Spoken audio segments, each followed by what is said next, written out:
Aujourd'hui, on sort pour la présentation du vélo électrique de chez Engui, le Engine Pro. Salut, c'est Yves, bienvenue sur la tech pour vrai.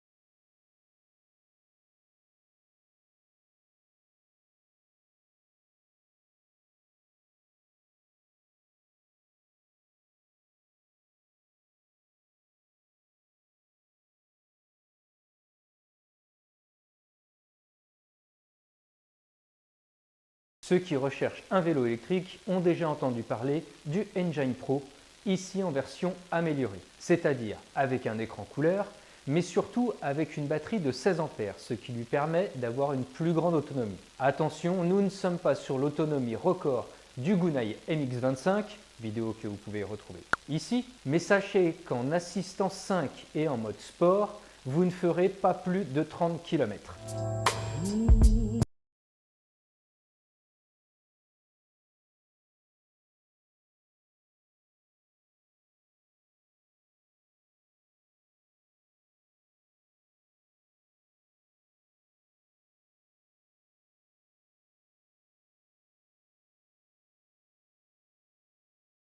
N'oubliez pas de vous abonner, de cliquer sur la petite cloche, ce qui vous permettra d'être au courant des nouvelles vidéos dès leur sortie. Son encombrement est modéré et surtout il est pliable, ce qui vous permettra de le transporter dans le coffre de votre voiture ou de le stocker dans votre garage sans qu'il prenne trop de place. Comme souvent chez Engui, la finition est au rendez-vous. Un porte-bagages très résistant, des garde-boue en acier, une peinture de qualité et un ensemble d'options haut de gamme. Les poignées en simili-cuir sont ergonomiques, la selle très confortable, le boîtier de commande est complet et intuitif, mais surtout vous avez l'allumage automatique des feux, une prise USB et le régulateur de vitesse. Alors, nous voici partis pour ce nouveau test pour le Engui Engine Pro. Donc, vous voyez, toujours en mode sport, assistance 2, les vitesses, je pédale normalement, ça entraîne bien, on est à 20 km/h.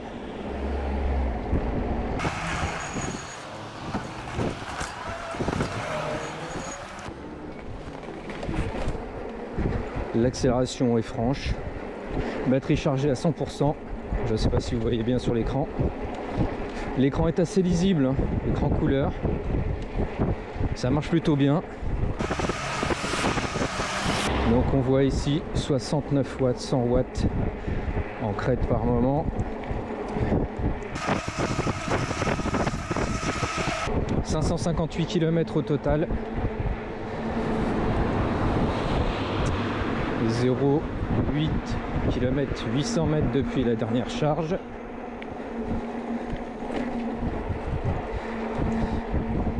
Alors, c'est un moteur de 750 watts qui délivre 1000 watts en crête. Et honnêtement, je pensais pas qu'il était aussi puissant. Quand on est en assistance 5 et en mode sport, franchement, ça tire vraiment. Il y a une bonne puissance quand même, hein. Pour un moteur de 750 watts nominal, et ben c'est déjà pas mal. Allez, on va accélérer un peu là, hein.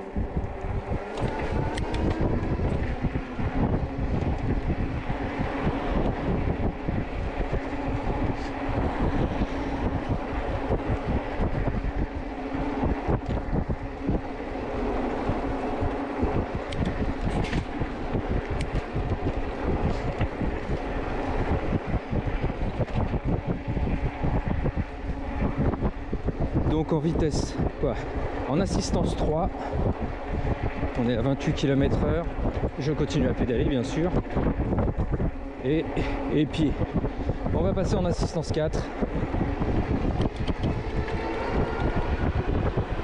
d'où les 8 vitesses qui vous permettent continuellement, qui vous permettent de pouvoir pédaler en même temps. Bon, à plus de 40 km/h, là ça commence à mouliner un peu quand même.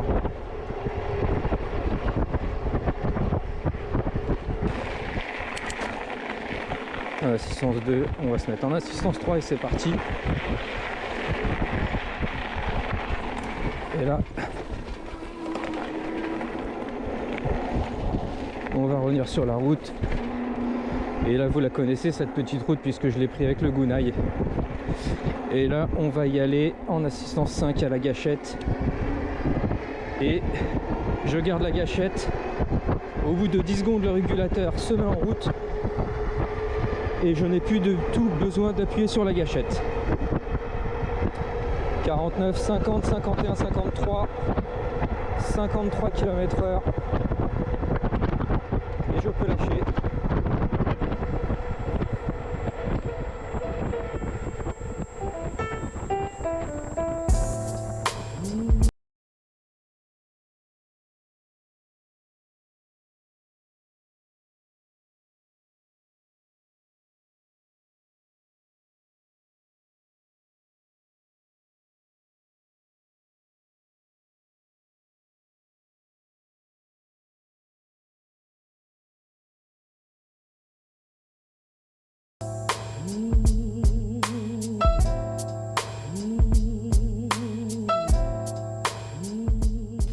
Alors le modèle que je vous présente aujourd'hui n'est pas neuf. J'ai déjà parcouru plus de 550 km avec, en trajet quotidien, pour aller au travail, au sport, aller faire des courses. C'est un véritable retour d'expérience sur lequel je vais pouvoir être précis sur les points positifs et négatifs. Toutes ces informations à retrouver en fin de vidéo.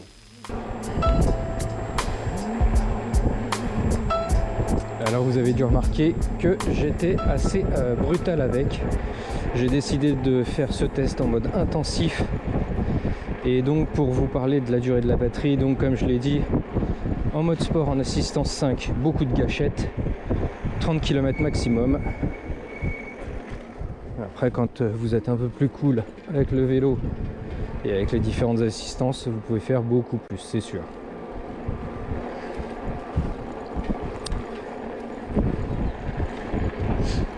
Également un autre point, le pourcentage de batterie descend assez rapidement, surtout quand vous l'utilisez comme je l'utilise pour le moment. Et il y a des paliers. En dessous des 60%, on est vraiment sur... on perd beaucoup de puissance, surtout en accélération.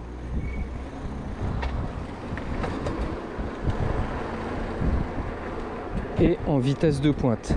Quand vous descendez sous les 50%, c'est encore pire. On perd énormément, voire au moins 5 km/h sur la vitesse de pointe et l'accélération est beaucoup moins franche. Quand vous commencez à être sous les 40% de batterie, alors là, c'est la dégringolade jusqu'aux 30%. Et comme je l'ai dit, en dessous des 20% de batterie, méfiez-vous, parce que ça descend à une vitesse, vous le voyez descendre à vue d'œil. C'est un des points négatifs que j'ai soulevé en fin de vidéo. Allez, on est reparti.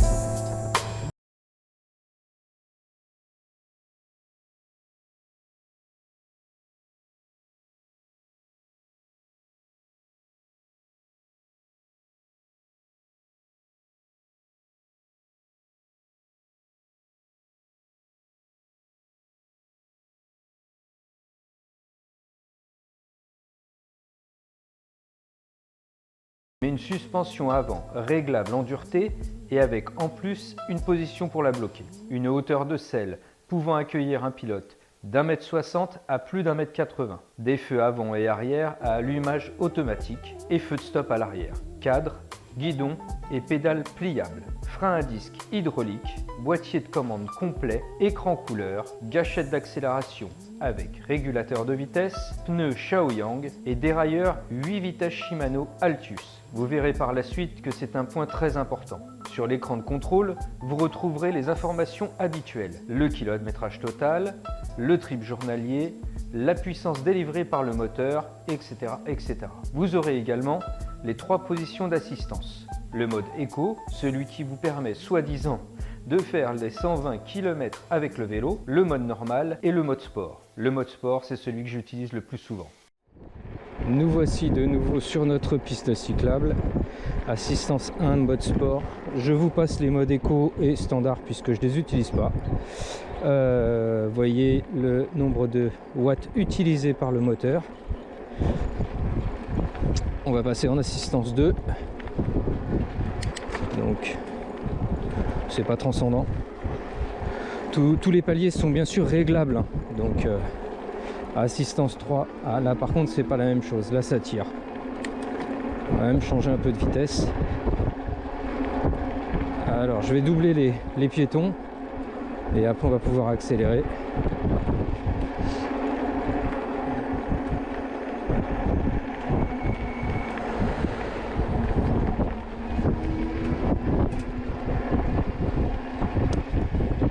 Allez, on passe en assistance 4.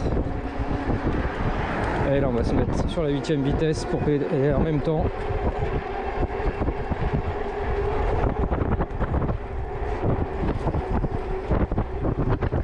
Assistance 5, c'est parti.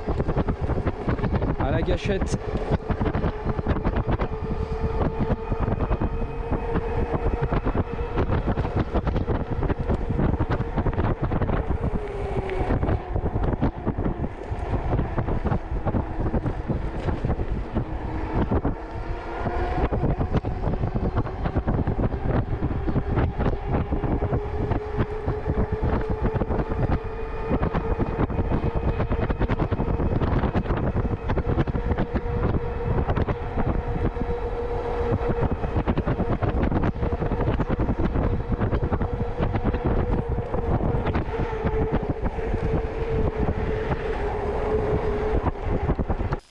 On arrive enfin au point positif et négatif après 550 km d'utilisation quotidienne sur le Engui Engine Pro en version améliorée. Tout d'abord, les points négatifs. Il faudra régulièrement vérifier si les vis de l'axe de suspension arrière pas dévissées, également les 2 vis qui maintiennent la béquille. Pensez à bien vérifier au moins une fois par mois. La batterie bouge à l'intérieur du cadre, ce qui génère un bruit très désagréable. Je vous conseille de mettre un petit bout de ruban adhésif autour de la batterie, ce qui évitera qu'elle cogne dans son compartiment. L'étalonnage de la batterie n'est pas très bon. Sous les 20%, sachez qu'il ne vous reste plus que quelques centaines de mètres à parcourir. La position de conduite est bonne, mais malheureusement le guidon est un peu étroit. Il existe un kit vous permettant de changer la colonne de direction ainsi que le guidon sur le site de Engui au prix de 65 €. C'est un véritable confort de pilotage. Les pédales pliantes sont bien pratiques pour stocker le vélo, mais lorsque vous avez les pieds humides, elles sont très glissantes. Et pour finir, l'emplacement de la clé, positionnée sous le cadre, ce n'est pas ce qu'il y a de plus astucieux. Enfin, les points positifs, et ils sont nombreux. Tout d'abord, le grand plateau. C'est rare et il faut le souligner. La taille du plateau vous permet de pouvoir pédaler, même en assistance 4, ce qui est très agréable. Ce n'était pas le cas avec le Gunai MX-25. Dans la même lignée, le fait que vous ayez 8 vitesses, ça aussi, c'est assez rare. Les freins à disque hydrauliques sont d'une grande efficacité. Sans être excellent, le confort est bon. N'oubliez pas que c'est un vélo qui est fait pour la ville ou les petits chemins. Ce n'est pas un VTT de franchissement. L'allumage automatique des feux et le régulateur de vitesse, 2 options qui sont rares mais très pratiques à l'utilisation. La position de conduite dos droit, l'écran couleur, la prise USB, le porte-bagages, les garde-boue et la grande qualité de fabrication dans son ensemble font de ce vélo l'un des meilleurs du marché. Je ne l'avais pas encore dit, mais vous pouvez atteindre la vitesse de 50 km/h avec une batterie chargée à fond. En moyenne, vous êtes plus sur 45 km/h. Le tout en mode sport pour un prix de 1 400 €.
Voilà, cette vidéo est maintenant terminée.